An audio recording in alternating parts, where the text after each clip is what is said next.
Heditoɓe Koda Radio International Assalamu alaikum. Barka me wakaturen de barka me fotugo be mon handar taskaramji Koda Radio International. Don wa'itinta mon taskaramji iga jamdi jetati yogo jetati birita. Wakatuje Nigeria, Nijar, Kamaru, enanta Chadi. Banto wani taskaramji Koda Radio International. Don warina mon banto wani taskaramji Koda Radio International. Sudu Radio waɗaɗum gam fulɓe. Handar taskaramji amin Indiam Jamila Jibrilla Dikos jagorɗo taskaram hande yalinta non ɓeddan sautu gumbar radio jimon. Aranni hami surgina moɗon jango kubaruji duniyaru hande. Hautade benanta Ibrahim Iro Mudaki. Gaɗe jam.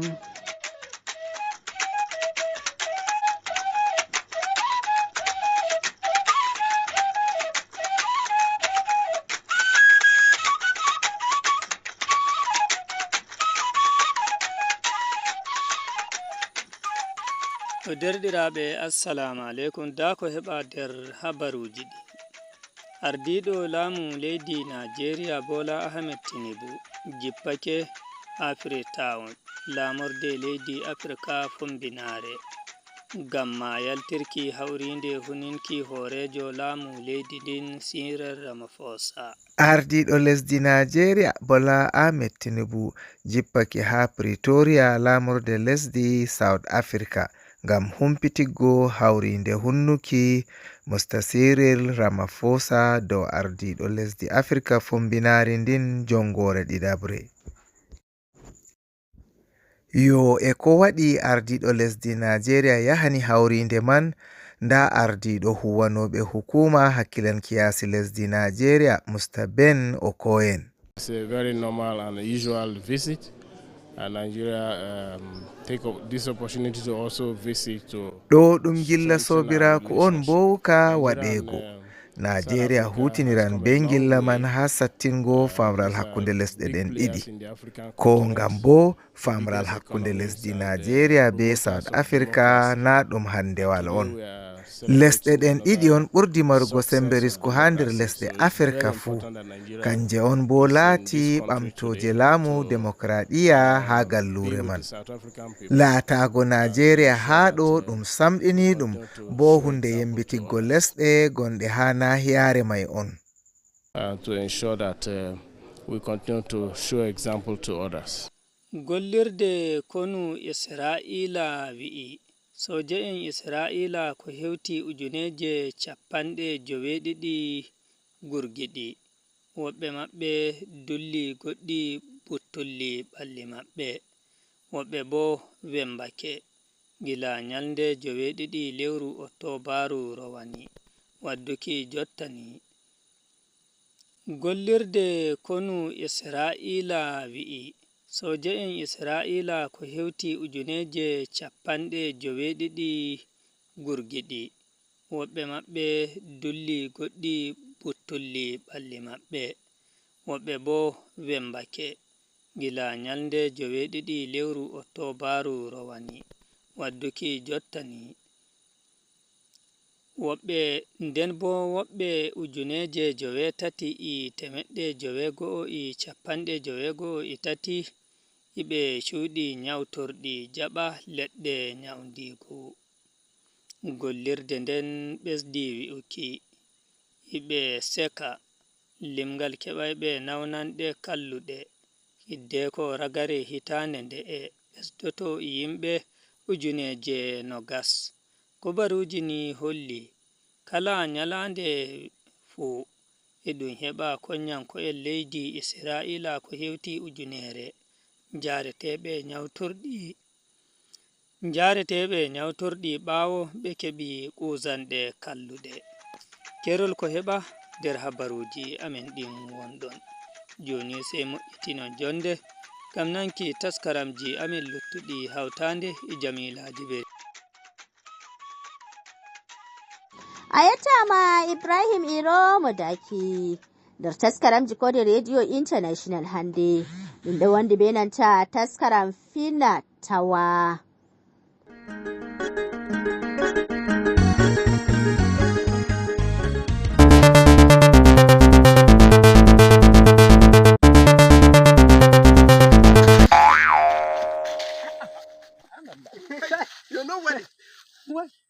Wala. Yo kama mon tokkoy ni. Ɗum ɗaari gaba go ɗum waɗayi. Wala ɗum waɗayi. Ɗum ɗume? Tabaroma. Ngal paɗe. Ngal paɗe. Sey heɓi matsala to wuro ngo.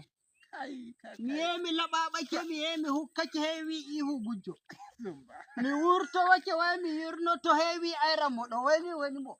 An woni gujjo. Goɗɗo gonɗo maɓɓe de wari anda min imi waɗa ngal paɗe wuro ngo. Walla de wedta so ay ananta haala. Nano mi hollitama. Wallahi. Mi holliti.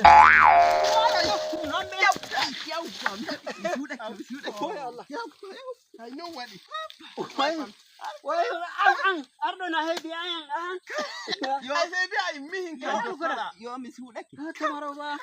Yo andi ko tokkoyen bo. Talawci. Subhanallah. Mi heɓi mi suuɗake ay. Tam. To doggata ɗum kenan. Kai. Ider Kai. yo Mi welna. yo mi deris ko an. Arɗo ngal paɗe waɗayi. Alwara ngal paɗe Way waɗayi. andi ko wurti doggi. Walla ngal paɗe Andi ko waɗayi. waddi mo. Ngal faɗe.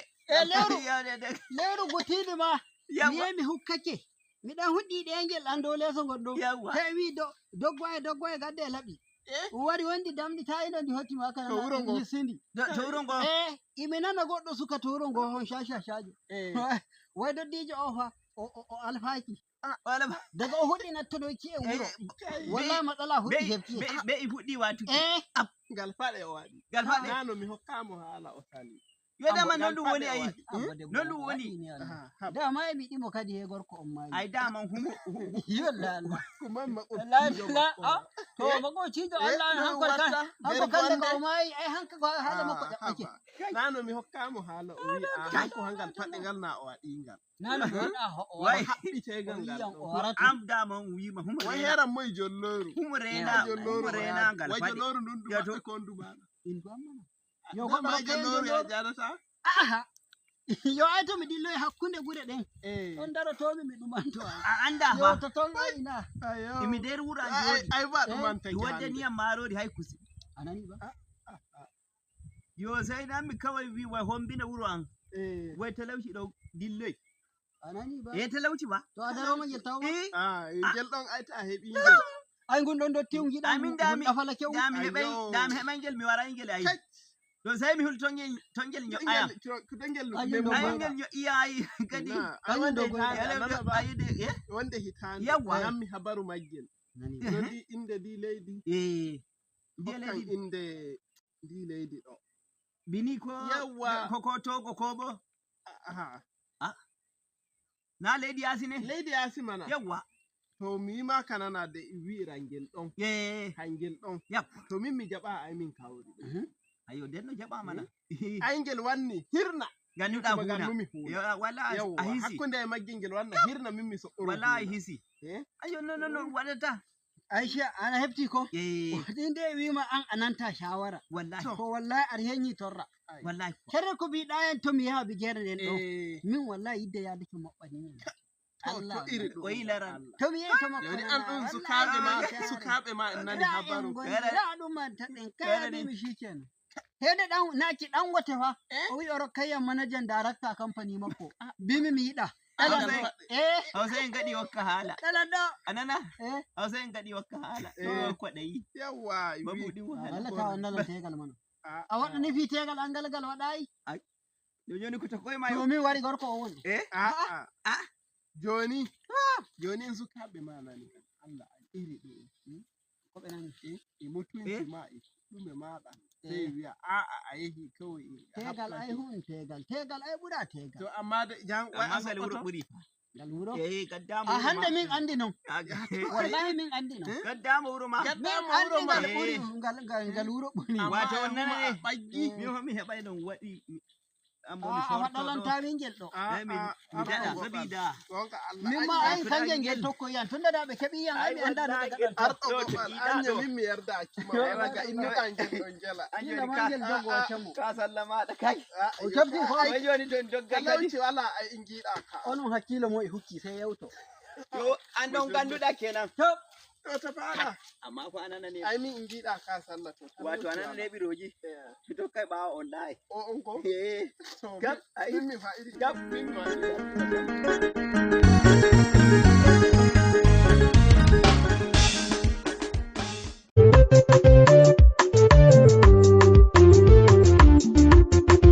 keɗite kode radio international ngam nango kubaruji belɗi e taskaramji feere ngam ta on daɗe.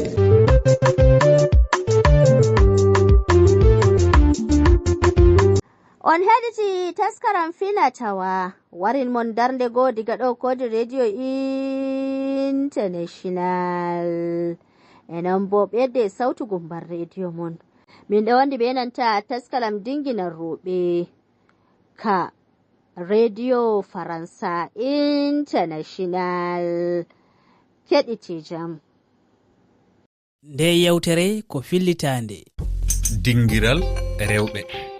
Minati Diallo. tedduɓe heeɗiɓe RFI fulfulde on jarama bisimilla moɗon e yewtere men dinguira rewɓe dow RFI fulfulde.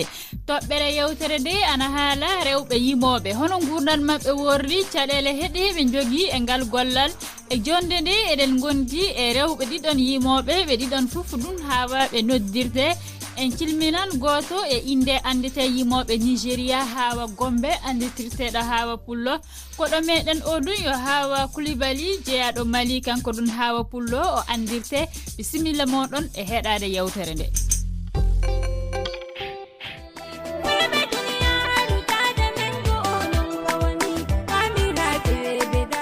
jaati nde dande welde ko Hawa Pullo Gombe jeeyaɗo Nigéria o yewtidi e joɗaniɗo RFI fulfulde to Nigéria yaw Siwto Gombo keɗoɗen ɓe.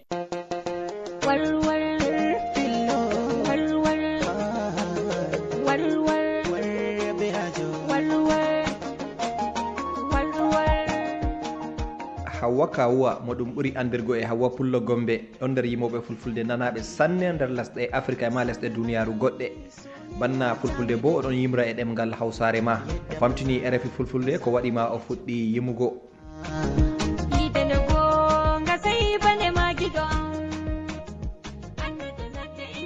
fuɗɗi yimugo sabu mi yiɗi ɗum yimanayam anjum sey latti wakkatire nden wala gimo e fa debbo kam e ɗo ni kam haro amin kam wala min bo mi yiɗi debbo yimanamin ko nden miñangel miɗum yimana se ɓe mbi wala debbo sey goɗɗo wiyam wi yimune yani hoore maɗa min wawata sey o wi fondune hanjum sey fondumi to daga ɗon ni kawai ɗon fuɗɗimi seɗɗa ha kadi Allah noddi en notimi gimol ngol ngol nastayi duniya hangol ngam minirawo an gimanmi o yehi soja sey o timmini to bo o heɓi nasaru sosai mbo sey mbimi to ndikka mi mantamo. To amma Hawwa andini do o yiidi e caɗele goɗɗe wakkati o fuɗɗa yimugo ko rarani haala jaɓugo o yima e ko nandi e muɗum.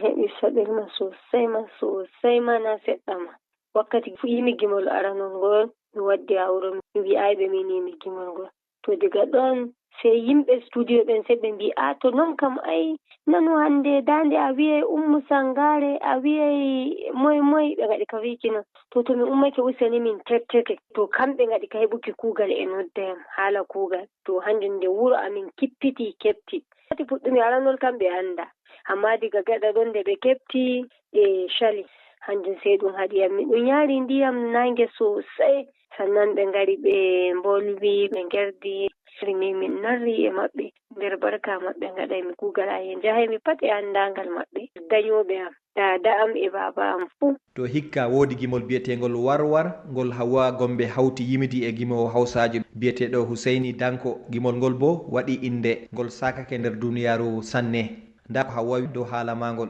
andi Husseini Danko min gimri ngol to Husseini Danko kanko wari studio amin sey o tawi en sey o wi kay hande kam dayyam da Hawwa Gombe hani en gaɗa goɗɗum feere en dokka duniya min mi waɗa be hawsare ngam kanko nanata fulfulde o wi min mi waɗa be hawsare ana waɗa be fulfulde to da shike min mi nanay hawsare hanko o nanata fulfulde sey o fuɗɗi hanko to o wi min mi andi no lornanay mumi hanjum sey min gimi gimol ngol nden nde min ummi bo sey min gaɗi video e Adam e Zango.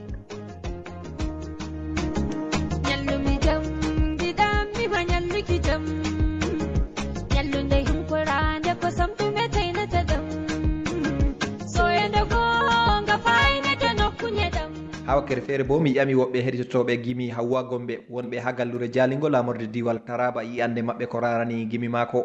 min woni Rahmatou Youssouf giɗɗo Hawwa Gombe giɗɗo gimi maako belɗi kala yimoɓe ɓe ɗemgal fulfulde wala bana Hawwa. Min kam mi yiɗi Hawwa, gimi mako bo ɗi pamtinay, ɗi janginay, ɗi andinay himɓe bo ko salato nder duniyaru. ɗiɗon gimol mako wongol dow o nodditiri fulɓe haala enɗam ɓe enɗotira, nden bo yo famtina fulɓe sosai. Allah ɓesdanmo basira. Ya'u Siwtoge Mbu Jalingo, RFI. A jarama Hawa Pullo Gombe yaw Siwtoge Mbu andu a jarama. Jonin en kilmina Hawa Kulubali mo Mali anditirteɗo Hawa Pullo. Mi salminimama Hawa Pullo. Diallo a salminama weltanama. Mi salmini kala to ɓi pullo woni ɓerto joni radio RFI fulɓe mi salmini ɗum min joti ɗum. Awa mo Inna Baba Kulubali homo fof ana andi Inna Baba Kulubali yo goto e jimoɓe Mali e banggal ɗengal fulfulde. Hawa Pullo hoɗum nannuma e jimi jati jatin hande? Ko nanni kam jimni cukkumi tan won kam yiɗi ɗum et puis debbo mawɗo katin ko jimowo Allah waddi ɗugo jimowo yimɓe fuu na andi ɗum ɗum ko nenam moɗo sere makko nemoɗo waɗa seeɗa ɗum ɓeyɗi katin wadde kam courage wadde jimiri golle ɗe. Hawa hoɗum jannguɗa banggue debbo mawɗo o nde wonno hande wakkati fof omo banggue maɗa? Alhamdulillah min janggi banggue makko no feewi par ce que saɗa sera neɗɗo no waɗirta aɗa daramo jamma ñalawma ko heewi ɓamata hen. Mi yii ko gollata ko mo yiɗi pulaku ngu mo yiɗi leñol ngol pulaku tan o jinganta min ne jiimi ɗum vraiment ko ɗum katin ɗum kam yiɗi ɗum laawol ko yata ko min jimmi wadde ɗum seeɗa inchallah. Hawa yima min seeɗan jimol moɗon ngol takiti ɗon yimidinde dimo yawtata teddinede dimo yawtata barkinede. Dimo yawtata barkinede dimo yawtata teddinede so ɓiɓɓe fulɓe barkinami jam nyalle moɗon pulaku tan ñajirami so ɓiɓɓe fulɓe barkinami so ɓiɓɓe fulɓe barkinami albarka moɗon RFI fulɓe ka barkinami on jinnani suudu baba Seydi Diallo a ɓiɓɓe fulɓe barkinami jam nyalle moɗon so leli yoro so mimi barkini pullo na fowo. Hawa ɗum ka weeli sannen tedduɓe heɗotoɓe RFI fulfulde o nani Hawa Pullo jeyaɗo Mali goto e sukaɓe Inna Baba Kulubali jimowo inde andete yimani en gol jimol bengol. Hawa aɗa andi gollal fof ana jogui tiiɗallaji yalla hoɗum tiiɗallaji keɓuɗa e gollal maɗa ngal? Golle fu no mbirɗa ni ana newi ana tiidare katin machallah no min jidiri wadde ni min cuwa hebde ɗum taw wadde on tiidare na e man no feewi min jiɗi kati ko ballal pulaku sa nani nalanke ma jimo artiste fof ko yimɓe waɗata nalanke ma wolle heɓa doole golla no jiɗirɗa wadde ni ko ɗum tiidare ne na hen seeɗa quoi. Hawa aɗa miccito jimol maɗa arandewol hitande hengol ngol yalti? Min kat ɗum woni jaltini kirñamam ostokol jimol ngo eye pulaku yo tinnoɗen sudu baba ɓiɓɓe fulɓe hay tinnoɗen sudu baba eye pulaku yo tinnoɗen sudu baba ɓiɓɓe fulɓe hay tinnoɗen sudu baba eye jangoɓe yo tinnoɗen sudu baba eye turoɓe yo tinnoɗen sudu baba nafa sudu baba oni nafa meɗen nafa sudu baba oni nafa meɗen so gili sudu baba oni gili meɗen. Yalla yimɓe garan tan mbiya Hawa yima nan na a e hoore ma a yihan tan jima hono jimi maɗa ɗi jatin gardata? Jimiram di bo na wara ko heewi mi yiyan ko woni aduna tinnoɗen sudu baba sa yi ɗum joni ko ɓi pullo kala to ɓi pullo woni noddi ko pullo fof wona gorko wona debbo tinnoɗen suudu baba mi jooɗo ko woni adunaru ndu hannde no watte ha fulɓe nangodiren no watte ha dewgal feewa no watte ha ko woni adunaru ndu tan jooɗo miijo et puis de mawɗon tan katin ɓeyda ko ɓeyta hen mi hollamo ko moƴƴi ko waɗa hen ko boni ho katin itta hen. Hoɗum woni noddango ma faade e pulaku e heɗotoɓe RFI fulfulde? Bo pulaku bandiraku hettoɓe refi fulfulde min salmini on fof salmini kala to ɓi pullo woni hawa pullo salmini ɗum e sanani hawa pullo ko ɓiɓɓe fulɓe ko pulaku tan ñaƴiranmi nalanke wawa wadde hono mum sana yimɓe mum ko noon tan kala to ɓi pullo woni mi ñag duwaw mbiɗo ñag ballal mbiɗo ñag fof enen woni goto hawa pullo ko hawa pullo mabɓe e calminama on juurama e jottike e timmoɗe yewtere nde a jarama Hawa Pullo Coulibaly tedduɓe heeɗiɓe RFI fulfulde onon du on jarama e heɗade kañum e tawdede amen e nde yewtere dinguira rewɓe oɗon mbawi heɓude ɗi kabaruji fuu e hella amen Facebook Twitter RFI fulfulde na e lowre amen weyngaji tati toɓɓere RFI toɓɓere fr/ff on jarama nde yewtere nde keɗiɗon ɗo ko fillitande kala debbo yiɗi andugo dimu hoore mako fuu o wonda be Code Radio International.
Mino ka wala ko mi poti min biya ay on arti on timmini Code Radio International kam sey yettore tan sey yettore Allah accu on Allah wallu on Allah hawtu hoore meden Allah wallu demgal fulfulde be pulako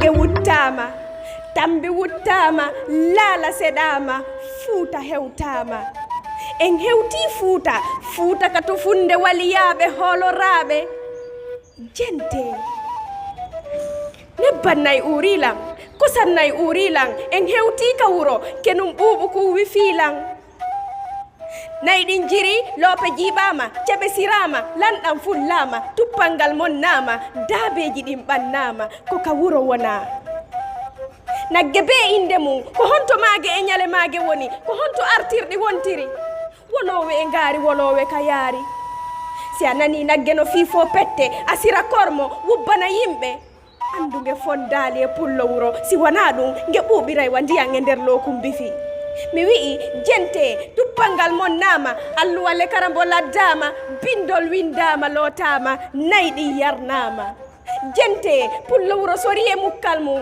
wakkike sasa hayli tuggordu hikkike yeeso ka cippi itti wo wonge watta mi nani ɓe wiya womo ɓiray babba ko wowro hippoto si wona ɗum ko ngandi ndin o siwata si a anda fi nagge a jokkata pullo wuro noddirowo nagge inde magge nge nana ko pullo wuro woni oodimo mi wi'i nagge tagirangen piggal hay si nge maayi guringi ko tabalde waɗete piye ko pullo wuro woni oodimo a sendata pullo wuro e daabeji mum siɗa ka suudu ma hiɗa ƴakka kuccete o weltano joomi duwano pullo wuro fuutiɗo mbelendi kaafa e kolli ɗeɗɗoji wonno e tumbo burure fondowo e kinal fintori ko pullo wuro woni oodimo ko dimo lootiraɗo keɓal yarnira kisal ko lootiraɗo peewal yarnira ɓantal si a yi hande hiɗa waɗi basan hiɗa yara kosan ko wowluɗa wo ko kisan weltano pullo wuro tambitiɗo daabeji addani en kuccetewo e kosan pastoral